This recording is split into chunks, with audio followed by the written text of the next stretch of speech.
রৈখিক গতি। কোনো বস্তুকণা যদি সরল রৈখিক পথে বা সরল রেখার কোনো পথে যদি সে চলমান থাকে, তাহলে সেই বস্তুকণার মধ্যে যে গতি সঞ্চার হয় তাদেরকে আমরা রৈখিক গতি বলে থাকি। উদাহরণস্বরূপ আমরা চিত্রে দেখতে পাচ্ছি একটি বৃত্তাকার বল সরল রৈখিক পথে তার অবস্থান পরিবর্তন করে এই অবস্থানে আসলো।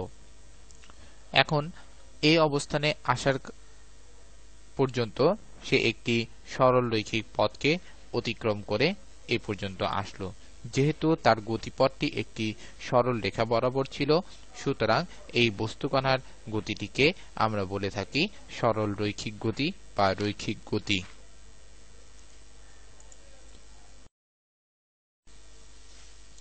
ঘূর্ণন গতি। যখন কোনো বস্তু একটি নির্দিষ্ট অক্ষকে কেন্দ্র করে ঘূর্ণায়মান থাকে, যেমন আমরা চিত্রে দেখতে পাচ্ছি একটি লাল রঙের অক্ষ, এই অক্ষকে কেন্দ্র করে একটি বল তার চারিপাশে বৃত্তাকার পথে ঘূর্ণায়মান আছে, সেই ধরনের গতিকে আমরা ঘূর্ণন গতি বলে থাকি। শর্ত হচ্ছে বস্তুকণাটি একটি নির্দিষ্ট অক্ষকে কেন্দ্র করে তার চারিপাশে যে কক্ষপথ রয়েছে সেই কক্ষপথে ঘুরবে, এবং আরো শর্ত রয়েছে যে এই অক্ষ থেকে যে কোনো সময় যে কোনো অবস্থানে বস্তুকণাটির দূরত্ব সমান থাকবে। অর্থাৎ এই অবস্থানে যদি থাকে তাহলে অক্ষ থেকে এখানে দূরত্ব যত হবে, এখানে থাকলে অক্ষর দূরত্ব ঠিক ততই হবে, এখানে থাকলে অক্ষর দূরত্ব ঠিক ততই হবে, এবং এখানে থাকলেও অক্ষের দূরত্ব অক্ষ থেকে বস্তুকণার দূরত্ব ঠিক ততই হবে। মোট কথা হচ্ছে যে ঘূর্ণন গতির ক্ষেত্রে বস্তুর অক্ষ থেকে যে কোনো অবস্থানে যে কোনো সময়ে বস্তুকণার দূরত্ব সমান। চলন গতি।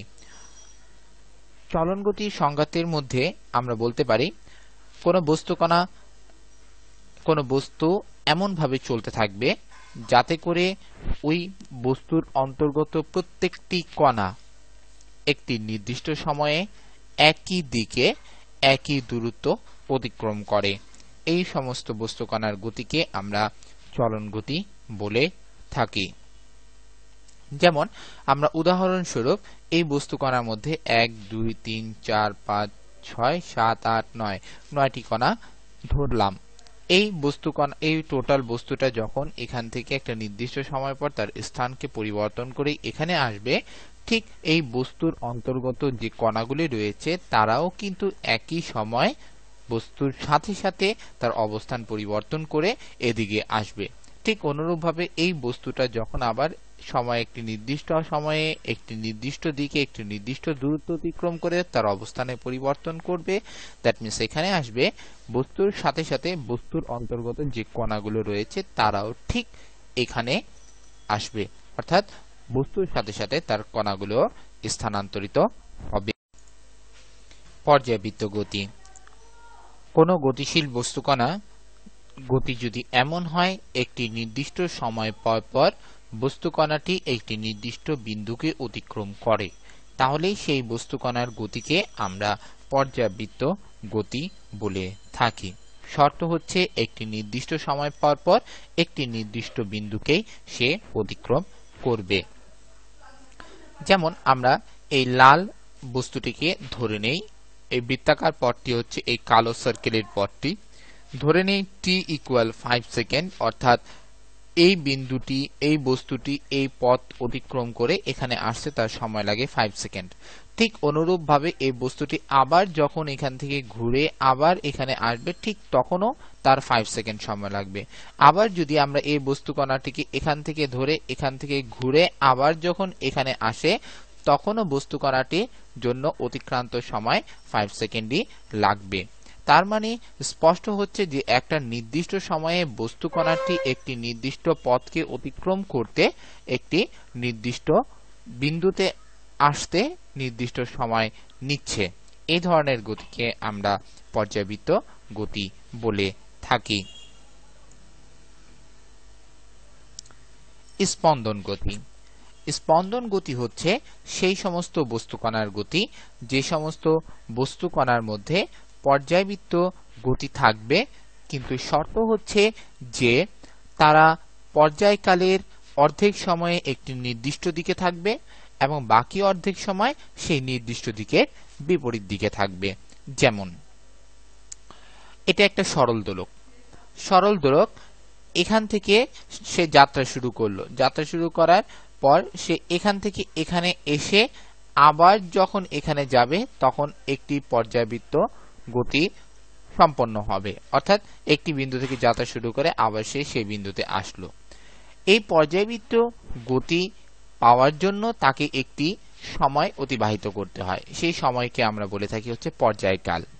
শর্ত হচ্ছে স্পন্দন গতি তখনই হবে সেই সময় বা পর্যায়কালের অর্ধেক সময়ে সে একদিকে এবং অর্ধেক সময়ে বাকি অর্ধেক সময় তার বিপরীত দিকে। যেমন উদাহরণস্বরূপ আমরা এই সরল দোলকে দেখতে পাচ্ছি, ধরে নেই পর্যায়কালের একটি সময়ে সে এখান থেকে এখানে আসলো, ঠিক বাকি অর্ধেক সময়ে দেখা যাচ্ছে যে সে আবার এখান থেকে এখানে আসলো।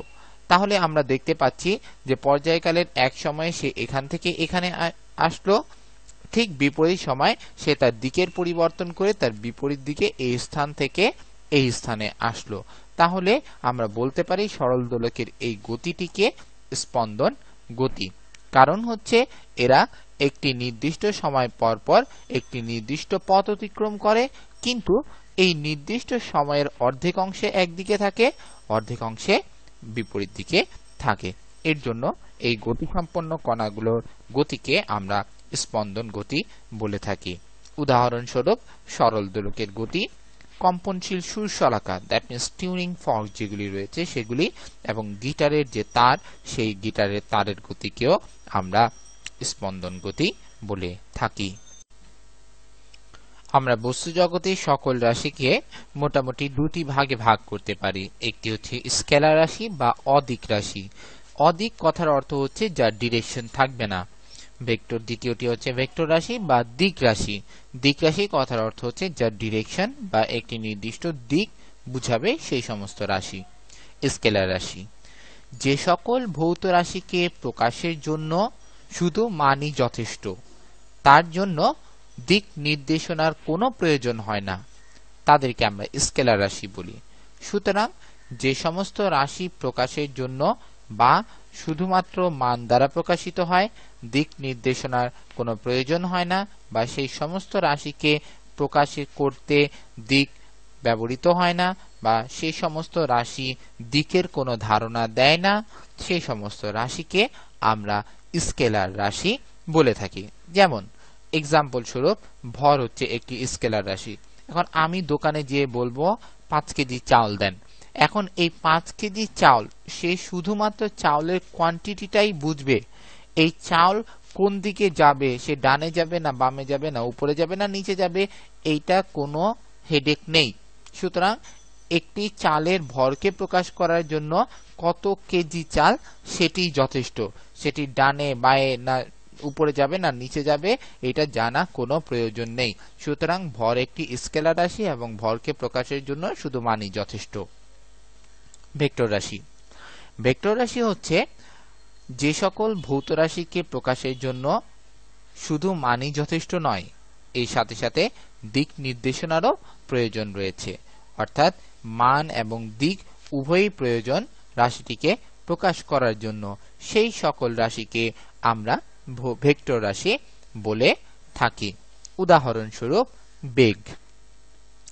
আমরা বেগের সংজ্ঞা অনুযায়ী জানি যে একটি বস্তু নির্দিষ্ট দিকে যখন 1 সেকেন্ডে যতটুকু পথ অতিক্রম করে তাকে সেই বস্তুর বেগ বলে। যেমন কোন বস্তুর বেগ ধরে নিলাম 2 মিটার পার সেকেন্ড, তার মানে হচ্ছে 1 সেকেন্ডে সে 2 মিটার যায়। এখন কোন দিকে যাচ্ছে, ডানে যাচ্ছে না বায়ে যাচ্ছে, পশ্চিমে যাচ্ছে না পূর্বে যাচ্ছে, এই কথাটা জানারও ইচ্ছা থাকে।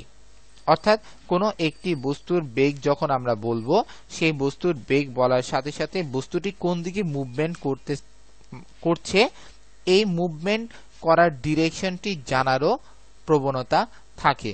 অর্থাৎ শুধুমাত্র বেগের ক্ষেত্রে আমি যদি বলে দেই যে 1 সেকেন্ডে 2 মিটার যাচ্ছে, এটাতেই মনের ভাব সম্পূর্ণ প্রকাশিত হয় না, কোন দিকে যাচ্ছে এটাও বলাটা জরুরি। সুতরাং বেগ প্রকাশের জন্য শুধু মানই যথেষ্ট নয়, এদের সাথে সাথে আমাদের ডিরেকশন বা দিক নির্দেশনারও প্রয়োজন রয়েছে। সুতরাং বেগ একটি ভেক্টর রাশি। ভেক্টর রাশির নির্দেশনা। ভেক্টর রাশি প্রকাশের জন্য আমাদের কিছু রুলস এবং রেগুলেশন রয়েছে। যেমন আমরা এ একটি ভেক্টর রাশি প্রকাশ করব। ভেক্টর রাশিটি প্রকাশ করার জন্য হয়তোবা আমাকে এর উপর এমন একটি তীর চিহ্ন দিতে হবে, বা এটিকে মডুলাস দিয়ে তার উপর একটি তীর চিহ্ন দিলে আমরা বুঝতে পারবো যে এই এ মডুলাসের উপর তীর চিহ্ন মানে হচ্ছে এই এ ভেক্টরের মান প্রকাশ করছে।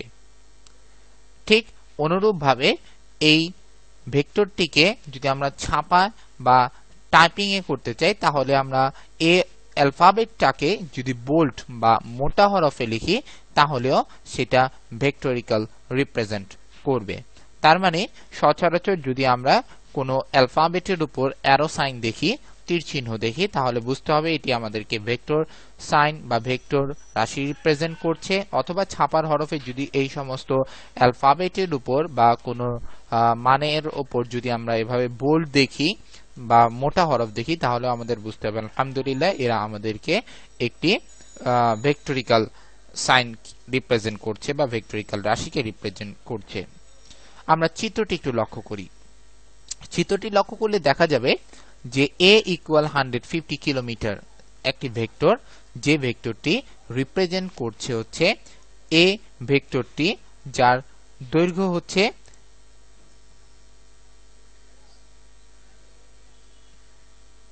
150 কিলোমিটার।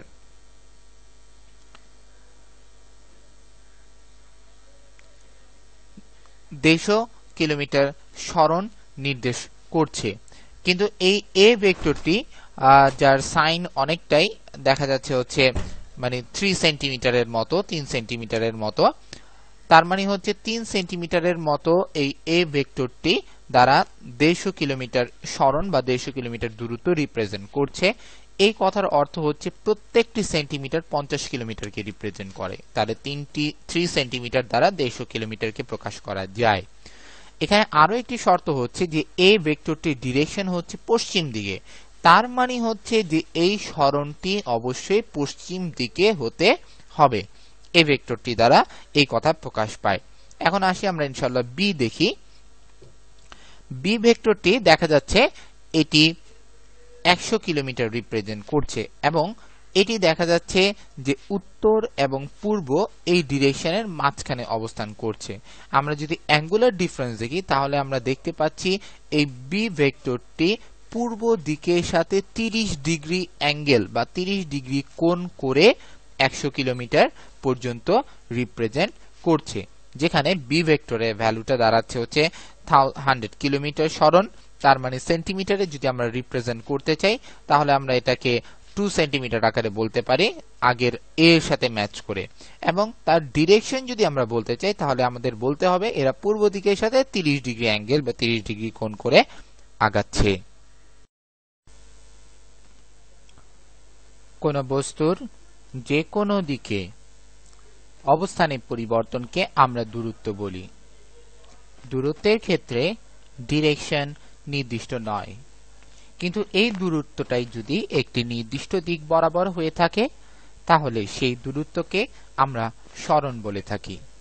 তাহলে আমরা বলতে পারি যে নির্দিষ্ট দিকে পারিপার্শ্বিকের সাপেক্ষে অর্থাৎ তার চারিপাশের যে সারাউন্ডিংস এরিয়া আছে এই সারাউন্ডিং এরিয়ার সাপেক্ষে যদি কোনো বস্তুর লোকেশন বা অবস্থানের পরিবর্তন হয় তাহলে সেই পরিবর্তনকে আমরা সরণ বলে থাকি।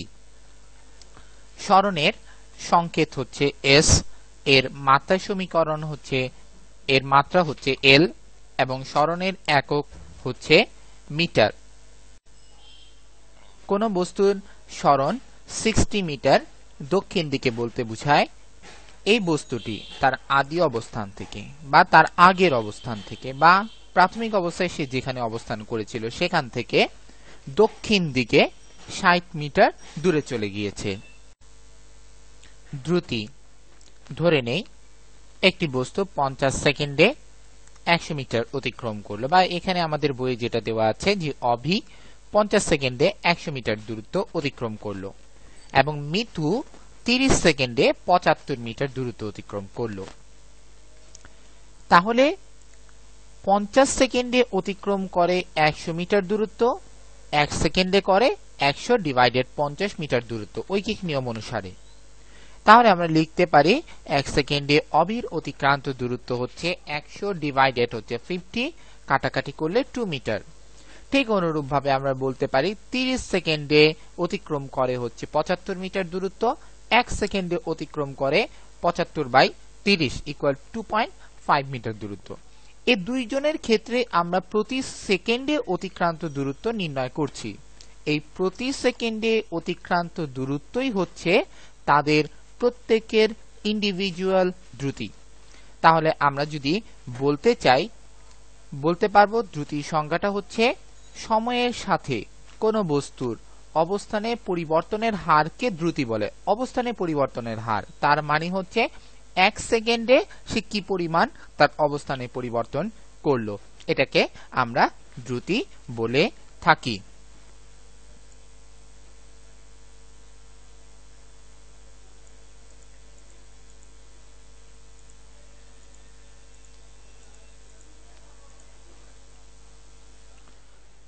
বস্তু একক সময়ে অতিক্রান্ত দূরত্বকে আমরা দ্রুতি বলি। তাহলে আমরা লিখতে পারি দ্রুতি সমান সমান দূরত্ব বাই সময়।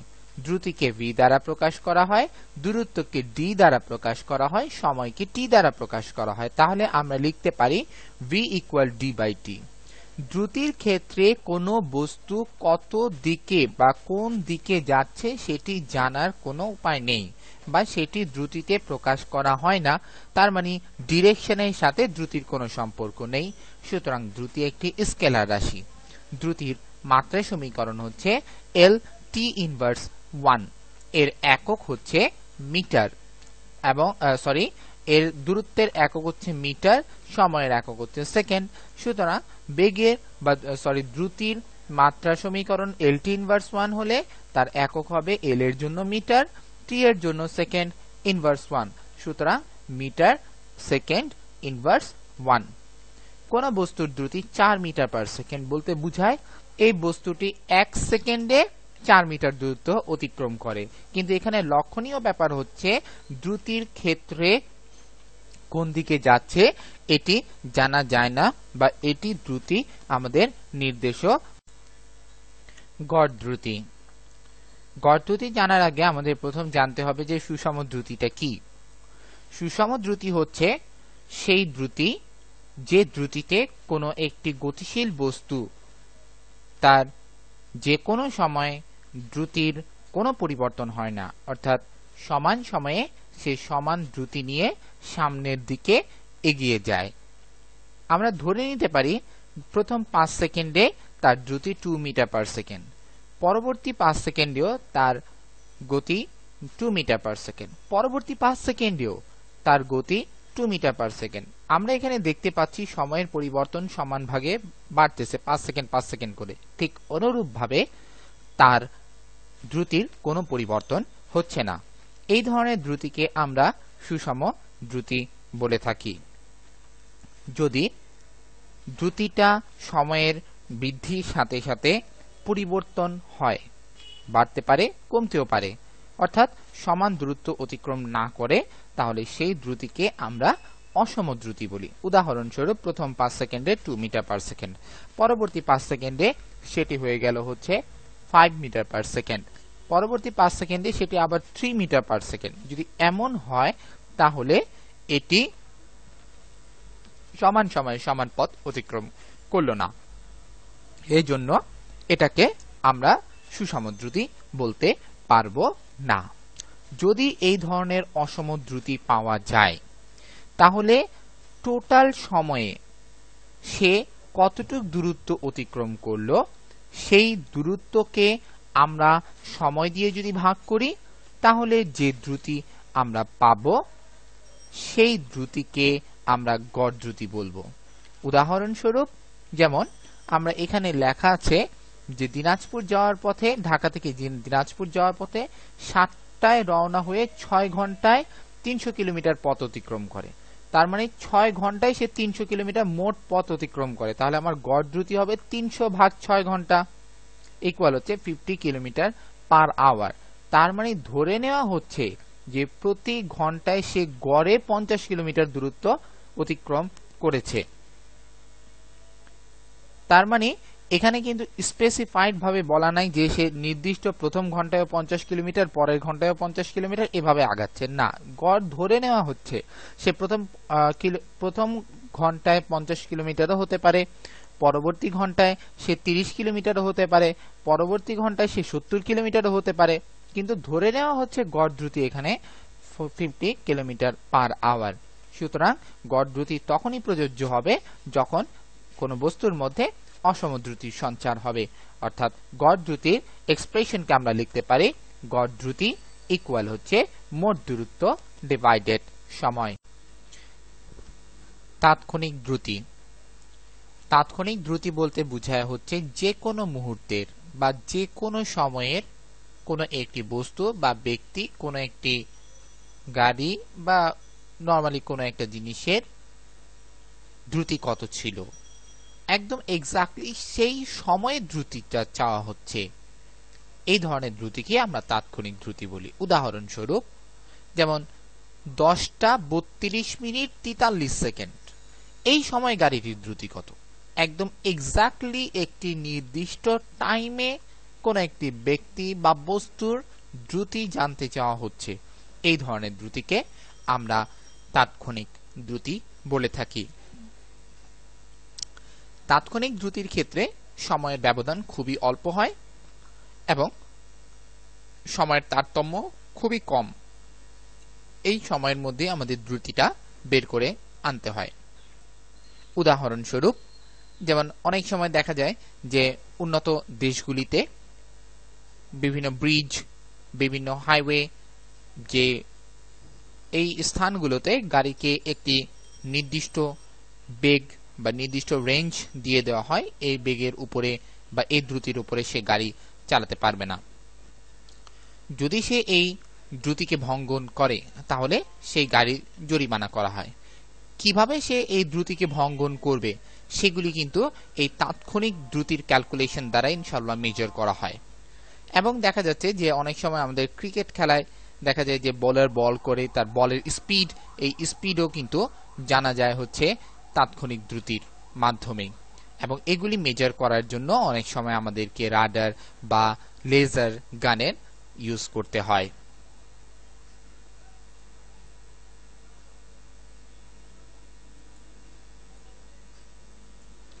বেগ, বেগ এবং দ্রুতি এর মধ্যে শুধুমাত্র একটা জায়গায় পার্থক্য রয়েছে, আর সবগুলি বেগ এবং দ্রুতির ক্ষেত্রে সমান, সেটি হচ্ছে ডিরেকশন। বেগের ক্ষেত্রে ডিরেকশন প্রকাশিত হবে অর্থাৎ দিক নির্দেশিত হবে, কিন্তু দ্রুতির ক্ষেত্রে দিক নির্দেশিত হবে না। বেগের ক্ষেত্রে মান থাকবে, দ্রুতির ক্ষেত্রেও মান থাকবে। দ্রুতির মাত্রা সমীকরণ যেমন, বেগের মাত্রা সমীকরণ তেমন, দ্রুতির একক যেমন, বেগের এককও তেমন। শুধু পার্থক্য হচ্ছে বেগ যেদিকে যাবে একটা নির্দিষ্ট দিকে থাকবে, কিন্তু দ্রুতি যে কোনো দিকে হতে পারে। বেগকে প্রকাশের জন্য আমাদের অবশ্যই ডিরেকশন বা দিক প্রকাশিত হতে হবে। যেহেতু বেগকে প্রকাশ করার জন্য ডিরেকশন প্রকাশিত হয়, সুতরাং বেগ একটি ভেক্টর রাশি এবং দ্রুতির ক্ষেত্রে ডিরেকশনের কোনো দরকার হয় না, সো দ্রুতি একটি স্কেলার রাশি। তাহলে বেগের সংজ্ঞাতে যদি আমরা বলতে চাই তাহলে হচ্ছে সময়ের সাথে কোনো নির্দিষ্ট দিকে বস্তুর সরণের হারকে বেগ বলে, অর্থাৎ একটি নির্দিষ্ট দিকে একটি বস্তু একক সময়ে বা এক সেকেন্ডে যতটুক পথ অতিক্রম করে তাকে সেই বস্তুর বেগ বলা হয়ে থাকে। যেমন আমরা উদাহরণস্বরূপ দেখতে পাচ্ছি যে একটি গাড়ি পূর্ব দিকে 30 ডিগ্রি অ্যাঙ্গেল করে যাচ্ছে। ধরে নেই এই গাড়িটির একটি বেগ রয়েছে 20 মিটার পার সেকেন্ড, তাহলে এটি 20 মিটার পার সেকেন্ড বেগ যখন বলা হবে তাহলে আমাদের বুঝতে হবে এটি পূর্ব দিকের সাথে 30 ডিগ্রি কোণ করে প্রতি সেকেন্ডে 20 মিটার পথ অতিক্রম। ত্বরণ ও মন্দন। আমরা কোনো ব্যক্তি বা বস্তু, গাড়ি বা যানবাহন এগুলির ক্ষেত্রে অনেক সময় দেখি সময়ের সাথে সাথে বেগের পরিবর্তন হয়, অর্থাৎ বেগ বৃদ্ধিও পায় বা বেগ কমেও যায়। ত্বরণ বা মন্দনের ক্ষেত্রে এটাই আমাদের দেখার ব্যাপার যে বেগ কতটুক বৃদ্ধি পেল এবং কতটুক কমে গেল। বেগ সময়ের সাথে সাথে কি হারে বাড়ছে এবং কি হারে কমছে এটি হচ্ছে ত্বরণ এবং মন্দনে আলোচ্য বিষয়।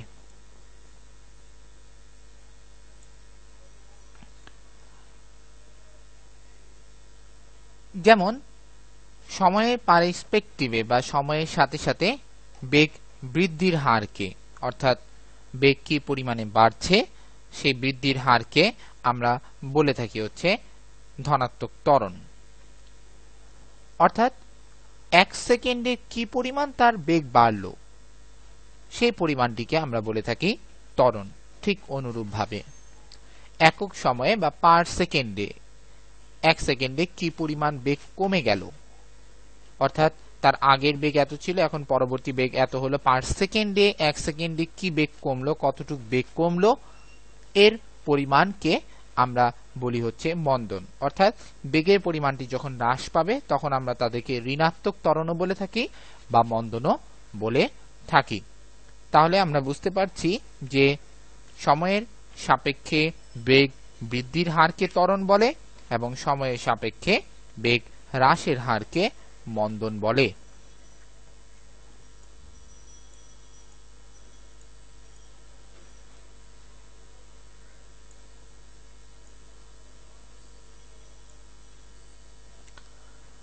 ধরে নেই কোন একটি বস্তুর আদিবেগ u, টি সময় পরে বস্তুটির শেষ বেগ হচ্ছে v, তাহলে বস্তুর বেগের পরিবর্তন হচ্ছে v মাইনাস u, এটা হচ্ছে টি সময়ে। টি সময়ে বস্তুর বেগের পরিবর্তন হলো v মাইনাস u, তাহলে 1 সেকেন্ড বা একক সময়ে কত, ঐকিক নিয়ম অনুযায়ী এই টিটা নিচে চলে আসবে, তাহলে একক সময়ে বেগের পরিবর্তন হচ্ছে v minus u by T, আর সংজ্ঞানুসারে এটি হচ্ছে ত্বরণ। ত্বরণকে আমরা a দ্বারা প্রকাশ করি, তাহলে আমরা লিখতে পারি a equal v minus u divided t. ত্বরণ সমান সমান বেগের পরিবর্তন ডিভাইডেড সময়। এখানে আমাদের লক্ষণীয় ব্যাপার হচ্ছে ত্বরণ একটি ভেক্টর রাশি, কেননা কারণ ত্বরণের সাথে বেগ সম্পর্কিত। বেগ যেহেতু একটি ভেক্টর রাশি সুতরাং আমরা বলতে পারি এখানে যে ত্বরণটি রয়েছে সেটিও ভেক্টর রাশি। ত্বরণের ক্ষেত্রে বেগ যে দিক বরাবর পরিবর্তিত হবে ত্বরণও সেই ডিরেকশন বরাবরই ডিনোট করবে। ত্বরণের মাত্রা, ত্বরণকে আমরা লিখতে পারি হচ্ছে বেগ বাই সময়। বেগকে আবার লেখা যায় হচ্ছে সরণ বাই সময়, সুতরাং উপরে সরণ নিচে সময়, আর এই সময় রয়েছে এটার জন্য গুণ হয়ে যাবে, তাহলে সরণ ডিভাইডেড সময় ইন্টু সময় মানে হচ্ছে সময় স্কয়ার। সরণকে লেখা যায় l, সময়কে লেখা যায় t, যেহেতু স্কয়ার t স্কয়ার, তাহলে এই t স্কয়ার উপরে উঠে গেলে l t ইনভার্স 2, তাহলে ত্বরণের মাত্রা সমীকরণ দাঁড়াচ্ছে l t ইনভার্স 2। ত্বরণের একক বেগ বাই সময়, বেগের একক মিটার সেকেন্ড ইনভার্স 1, নিচে আরেকটি সেকেন্ড রয়েছে, এই সেকেন্ডটি যখন উপরে চলে যাবে তখনও গুণ অবস্থায় সেকেন্ড ইনভার্স 1 থাকবে, যেহেতু একটি সেকেন্ড ইনভার্স 1 এবং আরেকটি সেকেন্ড ইনভার্স 1 তাদের পাওয়ার যোগ হবে, অর্থাৎ সেকেন্ড মাইনাস 1 মাইনাস 1 হবে, তাহলে দেখা যাচ্ছে হচ্ছে মাইনাস 1 মাইনাস 1 মাইনাস 2 হচ্ছে। সুতরাং ত্বরণের একক হচ্ছে মিটার পার সেকেন্ড ইনভার্স 2।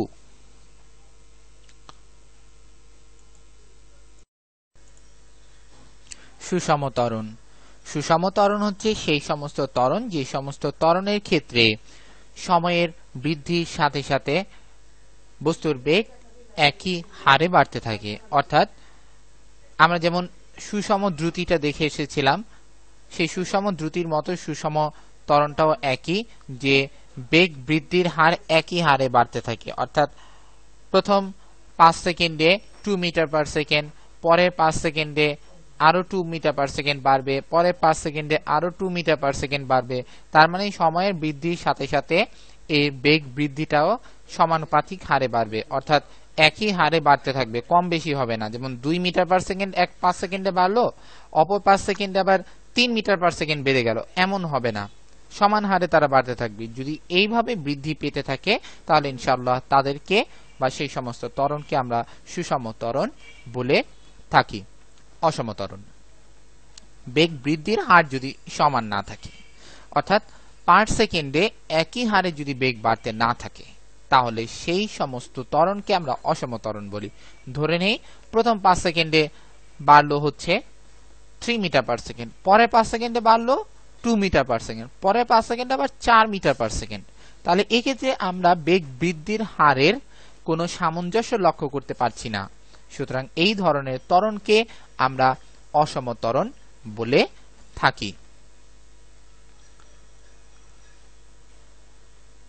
কোন বস্তুর ত্বরণ বা অভিকর্ষ প্রভাবে মুক্ত বস্তুর ত্বরণ 9.8 মিটার পার সেকেন্ড স্কয়ার বলতে বোঝায় যে এটি বস্তুটি উপর থেকে যত ভূপৃষ্ঠের দিকে ধাবমান হয় প্রতি সেকেন্ডে, এর বেগ 9.8 মিটার পার সেকেন্ড করে বাড়তে থাকে। আমি আবারও বলছি, মুক্তভাবে পড়ন্ত বস্তুর ক্ষেত্রে যে ত্বরণ 9.8 মিটার পার সেকেন্ড স্কয়ার বলতে বোঝায়, এই বস্তুটি প্রতি সেকেন্ডে যত নিচের দিকে পড়তে থাকে তত তার বেগ প্রতি সেকেন্ডে 9.8 মিটার পার সেকেন্ড করে বাড়তে থাকে। গাণিতিক উদাহরণ 2.1। এখানে আমরা ইনশাআল্লাহ একটি গাণিতিক সমস্যা দেখব। একটি গাড়ির বেগ 5 মিটার পার সেকেন্ড থেকে সুষমভাবে বৃদ্ধি পেয়ে 10 সেকেন্ডে 45 মিটার পার সেকেন্ড হয়। তার মানে হচ্ছে গাড়িটির আগের বেগ এত, 10 সেকেন্ড পরের বেগ এত। তার মানে প্রাথমিক বেগ বা আদি বেগ ধরা হয় u equal 5 metre per second, এবং 10 সেকেন্ড পরে যেহেতু এই বেগ, তাহলে শেষ বেগ v equal 45 metre per second. কত সময় পর বৃদ্ধি পেল? 10 সেকেন্ড পরে, সুতরাং t ইকুয়াল 10 সেকেন্ড। তাহলে গাড়িটির ত্বরণ আমাদের বের করতে হবে। আমরা ত্বরণের সূত্র জানি, a equal v minus u divided t। আমরা প্রত্যেকটার যে ভ্যালু আছে তা বসিয়ে দেই। 45 metre per second minus 5 metre per second divided t 10 second. 45 minus 5 equal 40 metre per second, নিচে হচ্ছে 10 সেকেন্ড। 10 কে দ্বারা 40 কে কাটলে 4 থাকে, s আর s ইনভার্স 1, s উপরে চলে যাবে, s ইনভার্স 1 সাথে আরেকটা s ইনভার্স 1, মোট s ইনভার্স 2 হবে, এবং এই মিটার রয়ে গেল। তাহলে ত্বরণের ভ্যালু বের হলো 4 মিটার সেকেন্ড ইনভার্স 2। তাহলে এই সমস্যার যে ত্বরণ, গাড়িটির ত্বরণ, তার রেজাল্ট হচ্ছে 4 মিটার সেকেন্ড ইনভার্স 2।